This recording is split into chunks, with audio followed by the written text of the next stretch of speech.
Inaasam-asam ko ang makasalo ko kayo bago ako maghirap. Tandaan niyo, hindi ako kakain ito hanggang hindi ito mabibigyang kaganapan sa kaharian ng Diyos.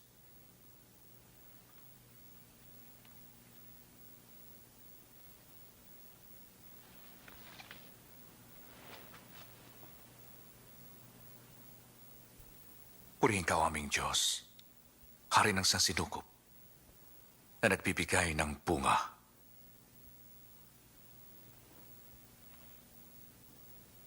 Kunin niyo ito at pagkati-hatian. Makinig kayo. Di ako muling iinom ng katas ng ubas hanggang hindi dumarating ang kaharian ng Diyos.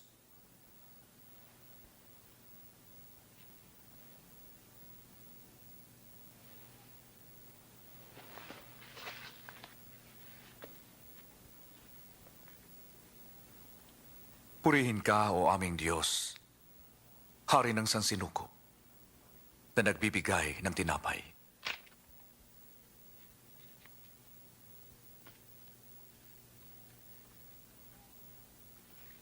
Ito ang aking katawan na ibinibigay sa inyo. Gawin niyo ito bilang pag-alaala sa akin.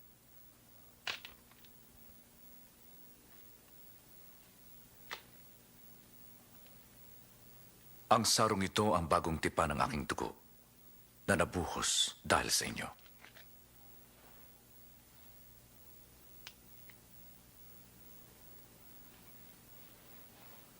Ngunit naririto sa hapagang magkakanulo sa akin. At sadyang ang anak ng tao ay dapat mamatay, ngunit kawawa ang magkakanulo sa kanya. Di maaari. Di maaari. Imposible. Sabihin niyo kung sinong taksil, Panginoon.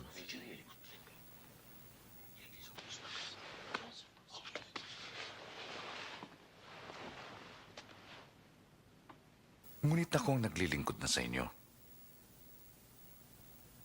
Pinaglalaanan ko kayo ng isang dako sa aking kaharian. At kayo'y kakain at iinom na kasalo ko. Kasama ko kayong mamamahala sa 12 angkan ng Israel. Kung gayon, walang traidor. Simon, Simon! Sinikap ni Satanas na subukin kayo. Tulad ng magsasakang inihiwalay ang trigo sa iba nito. Ngunit ipinagdasal ko sa Amang maging matatag ka. At sa iyong pagbabalik loob, patatagin mo ang iyong mga kapatid. Panginoon, nakahanda po ako mabilanggo. At bumatay na kasama mo. Tandaan mo, Pedro, bago tumilaok ang manok sa araw na ito, 3 beses mo kong ipagkakaila.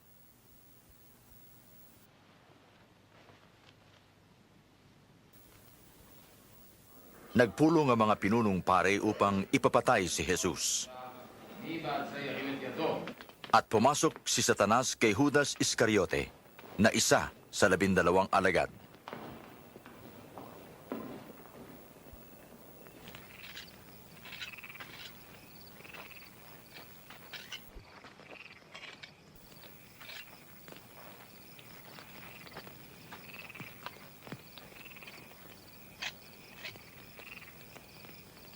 Manalangin kayo ng di matukso.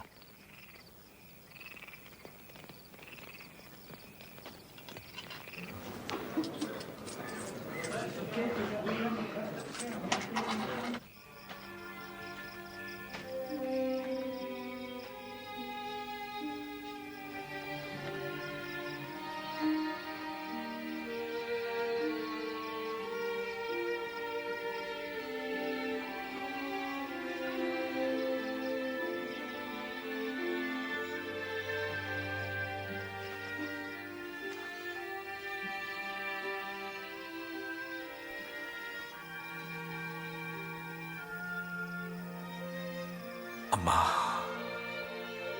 kung maaari, ilayo mo sa akin ang sarong ito. Gayon may, di ang nais ko kundi ang kalooban mo ang mangyari.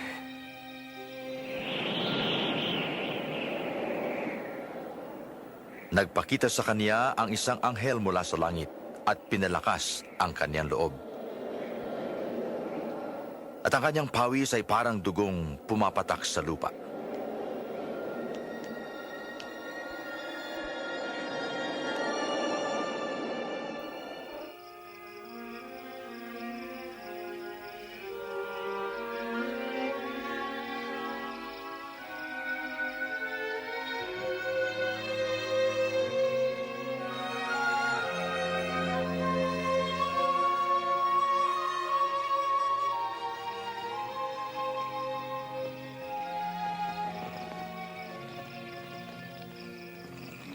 Bakit kayo natutulog?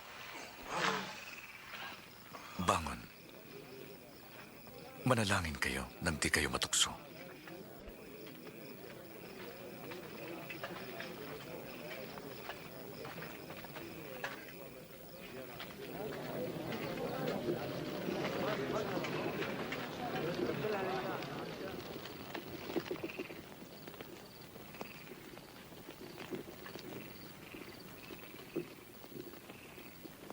Judas.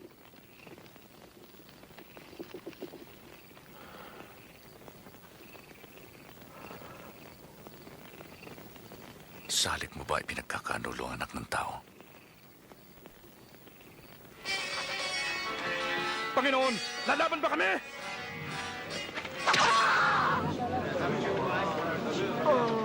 Dakpin siya! Tama na ito!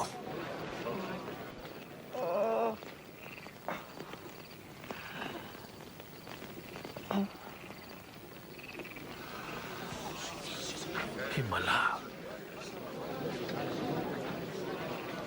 Ako ba'y tulisan at naparito kayo may mga tapak at pamalo? Ako'y kasama niyo araw-araw sa templo pero di niyo ako tinakip. Ngunit oras niyo ito habang ang kadiliman ang naghahari.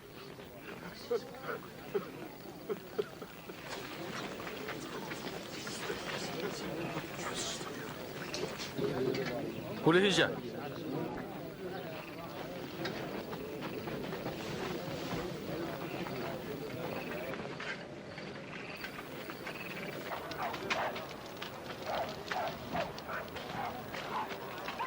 Bantayan siya.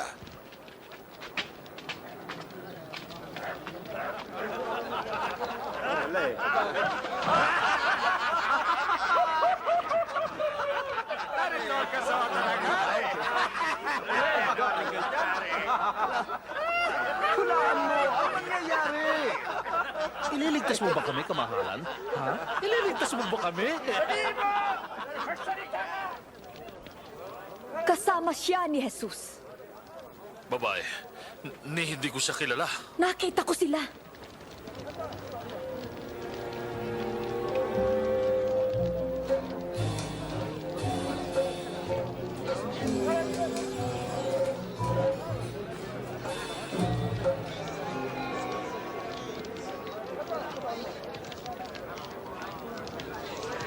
Ang abanyong lingkod! Para kang kung sino!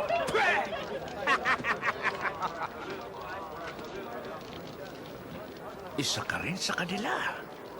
Nagkakamali ka.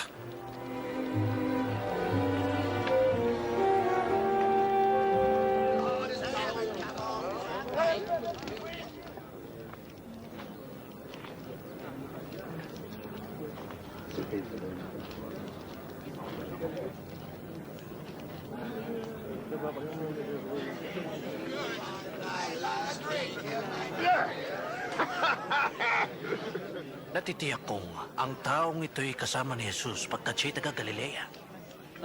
Lumayo ka. Hindi ko alam ang sinasabi mo.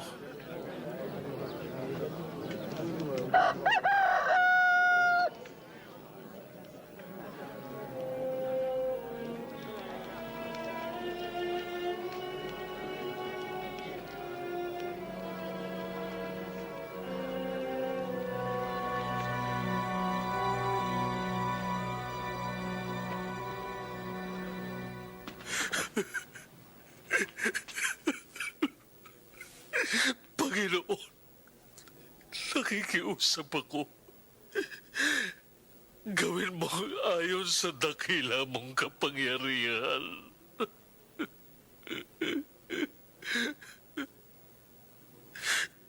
Pinatawad mo ang aming mga ama nang sila'y sumaway sa iyong mga salita.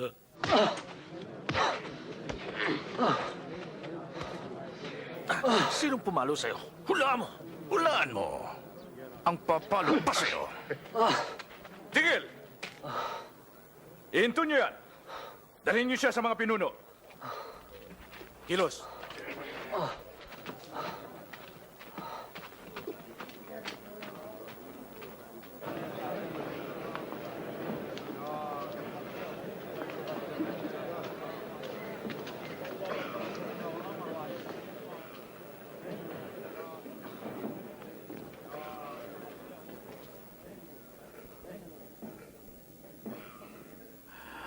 Sabihin mo, ikaw ba ang Mesiyas?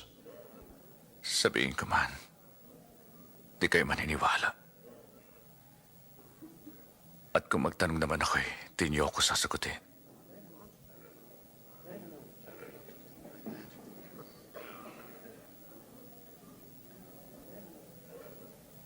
At mula ngayon, ang anak ng tao ay mauupo sa kanan ng kataas-taasang Diyos.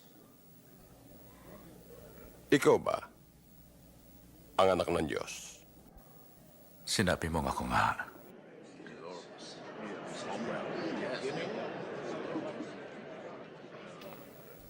Narinig natin ang kanyang mga sinabi, hindi ba?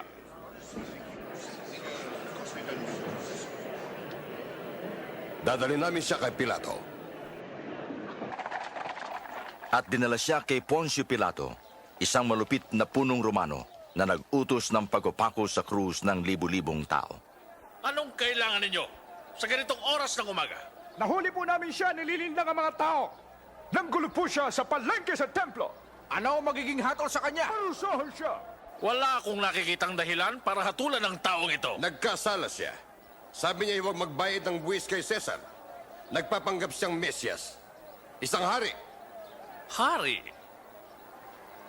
Ikaw ba ang hari ng mga Hudyo? Sinabi mo nga ko nga,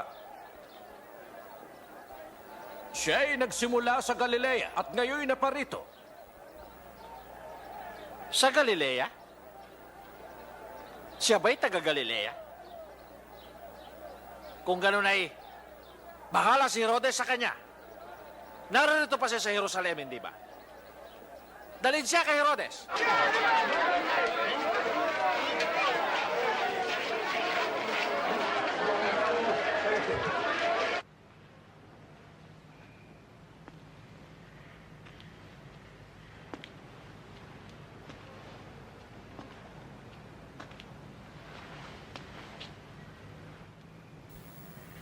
Panginoon ko, nagsisinungaling siya sa mga tao. Siya daw ang hari. ang taong ito, hari?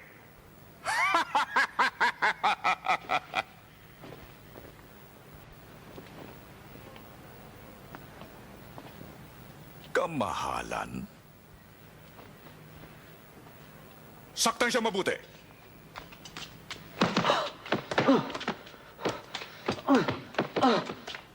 Ibalik siya kay Pilato. Probinsya niya ito.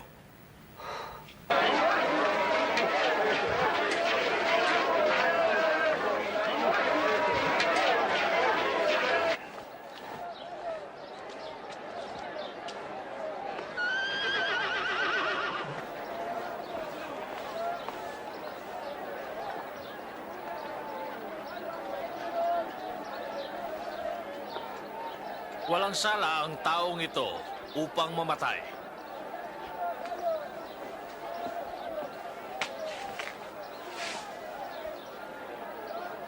Kaya't ipahagupit ko na lamang siya at pagkatapos ay palalayain ko. Kailangang magpalaya ka ng isang bilanggo ngayong pista. Palayain. Si Barabas. Si Barabas lang. Patayin ang taong ito. Ibigay niyo sa amin si Barabas. Ipako siya sa krus! Ipako siya sa krus! Ikaw, hagupitin siya.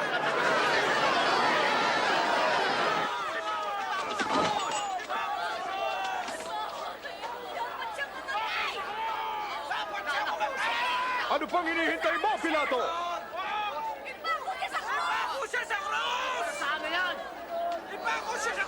Siya ay si Jesus!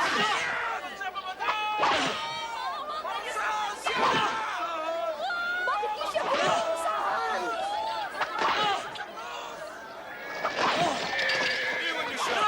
Siya ang Mesyas!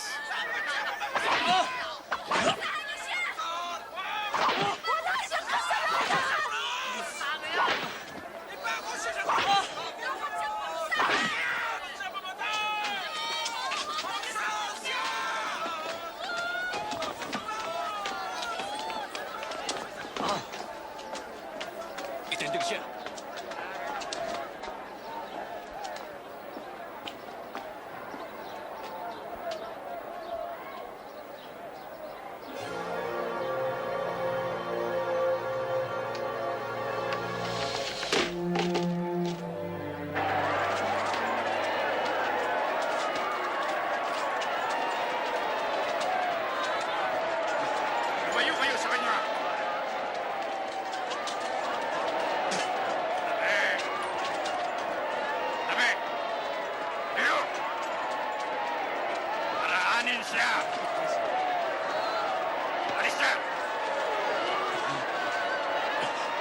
Ikaw. Anong pangalan? Ako si Simon na taga si Rene. Halika rito. Putulin ang lubid!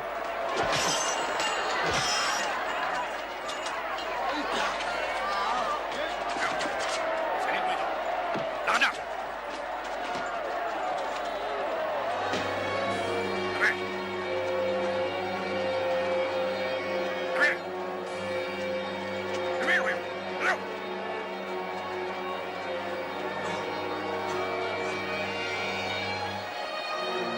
Paraanin niyo siya!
Hawakan niyo ito!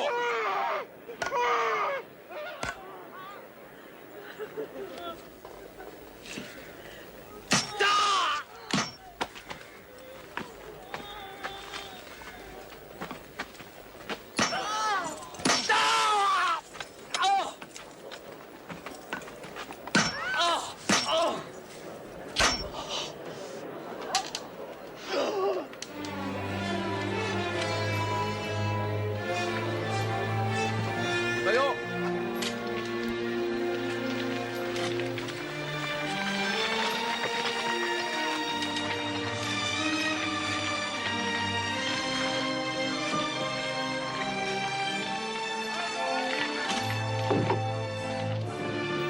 Ibaw ng tulos.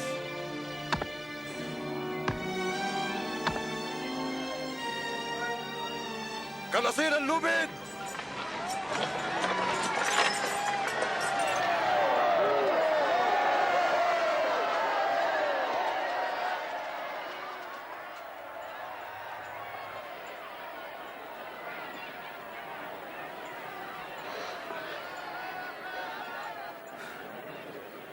Patawarin mo sila, Ama. Pagkat hindi nila alam ang kanilang ginagawa.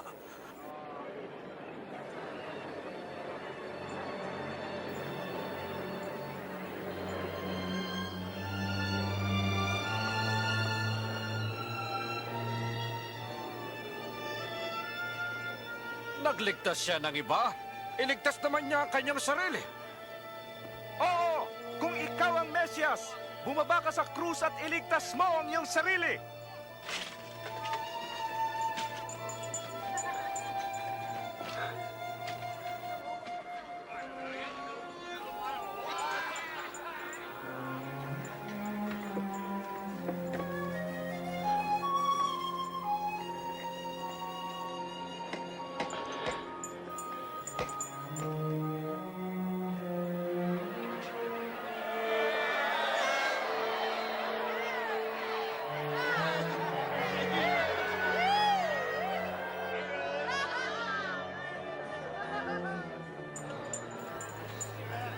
Iligtas mo ang iyong sarili kung hari ka nga ng mga Hudyo.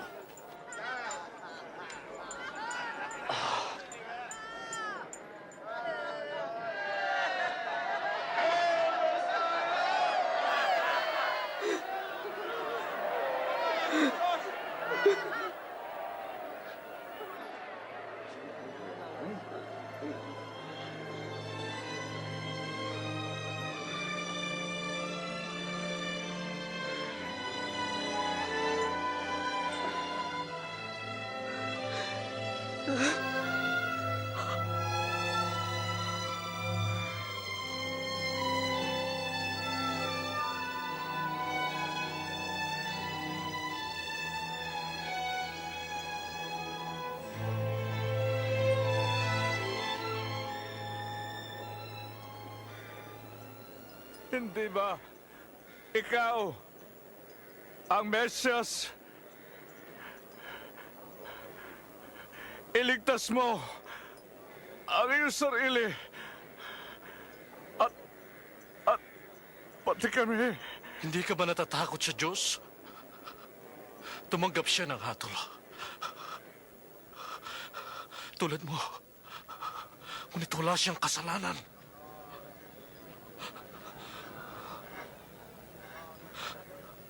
Alalahanin mo ako, Jesus, kapag ikaw ay nagkakari na. Pangako. Ngayon din, isasama kita sa paraiso.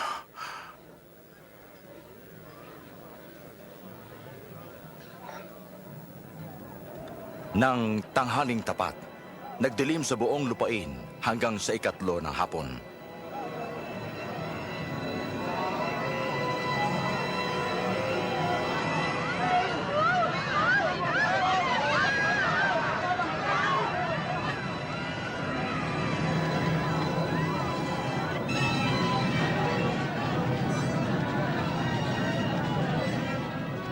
At nahati sa gitna ang tabing ng templo.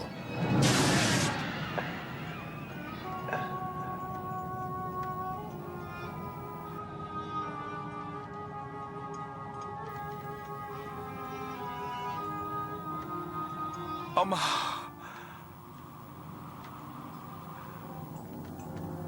nasa mga kamay mo ang aking espiritu.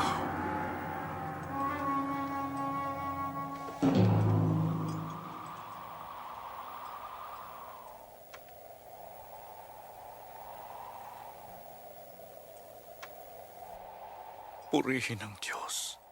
Tunay ngang matuwid ang taong ito.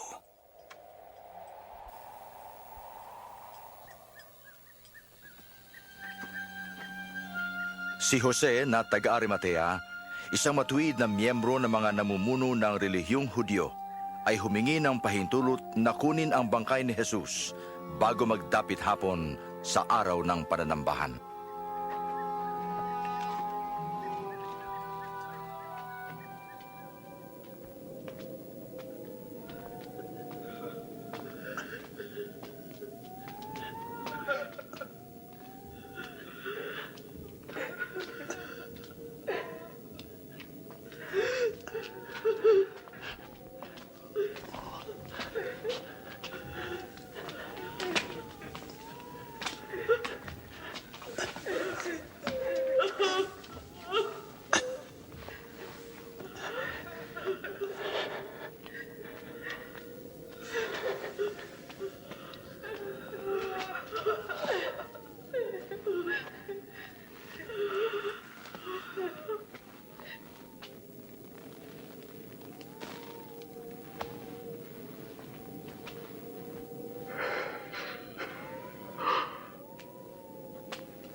Patawarin niyo kami.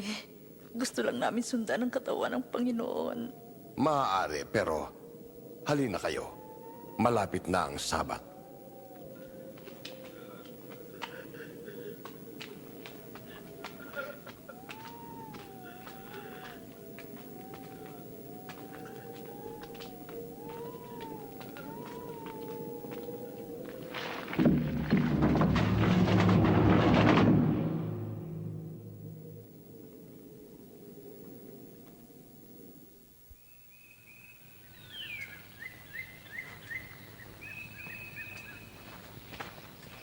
Araw ng linggo, pagsikat ng araw, nagtungo sila sa libingan, dala ang pabango na kanilang inihanda.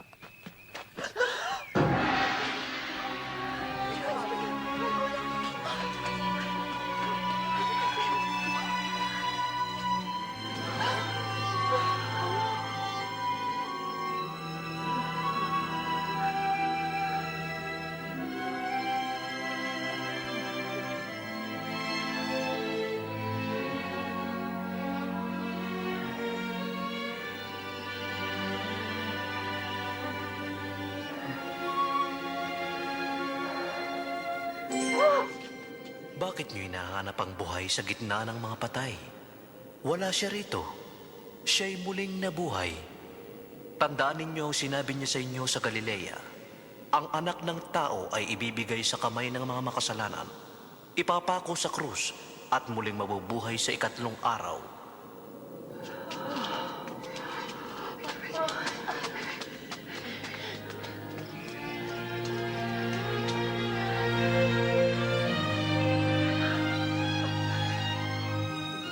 Makinig kayo! Gumulong ang bato! Pumasok kami! At ang katawan ng Panginoon, wala na. Ano? Wala nang katawan ng Panginoon. Nakita namin doon, mga anghel nagniningning. Parang araw. Sabi nila, bakit hinahanap niyo ang buhay sa mga patay? Totoo ito. Maniwala kayo. Totoo ito. Nakita namin sila. Tingnan ninyo. Walang laman ang libingan. Wala na ang Panginoon. Pedro, maniwala ka sa amin.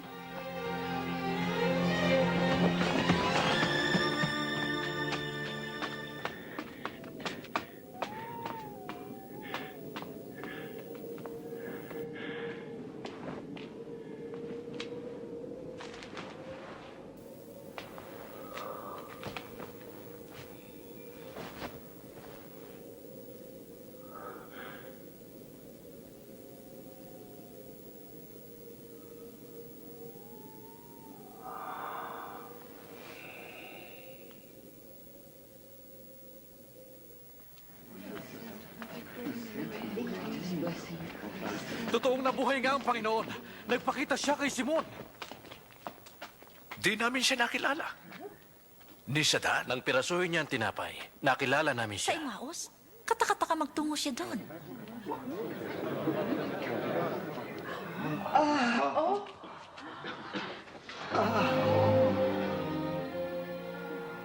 Sumainyo ang kapayapaan.